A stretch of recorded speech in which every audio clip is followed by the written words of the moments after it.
Oh,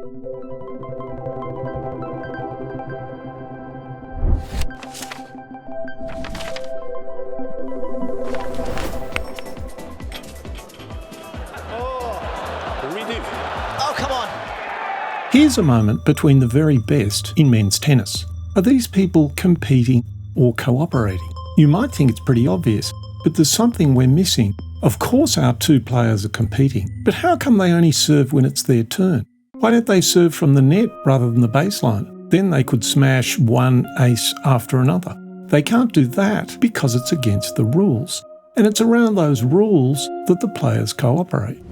We take their cooperation so seriously that if one player won't cooperate, the umpire is there to make them cooperate. A game like tennis is the departure point for these videos. It allows us to explain our rules of life. The first rule is this: the world is an ecology of private and shared purposes. We think of private competition versus sharing and collaboration as opposite ends of the spectrum, but in our example of tennis, they mutually define and reinforce each other. We use graphics like this to illustrate the private and the shared aspects of our lives. The private individualistic elements always arise in a context in which fundamental things are shared. Here are the players and their rackets. They can't play tennis without sharing two things: resources, the court, the lines, the net, the balls, and governance. That is agreement on rules and how they're applied. Now we knit these elements of the game together.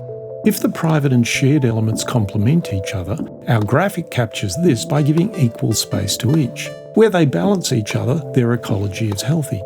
In sport, where competition works within the rules, the fiercer the competition, the better the game. But what if governance is weak? Imagine a Wimbledon final without an umpire. Now the players compete harder, but only by arguing about line calls. As the shared aspects of the game decay, it degenerates in two ways. It's worse to watch and play, and it's less fair, rewarding aggression ahead of skill.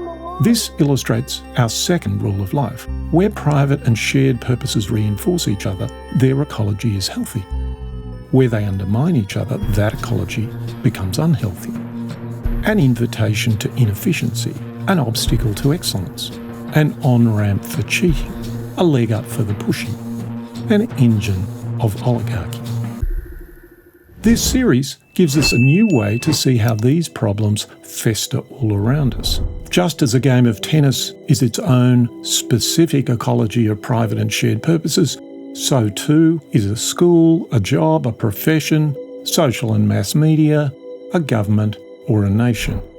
But where people are usually strong defenders of their own private interests, those shared aspects of our institutions are more fragile, maintained as they are by everyone's sense of their obligations to others and to the public good.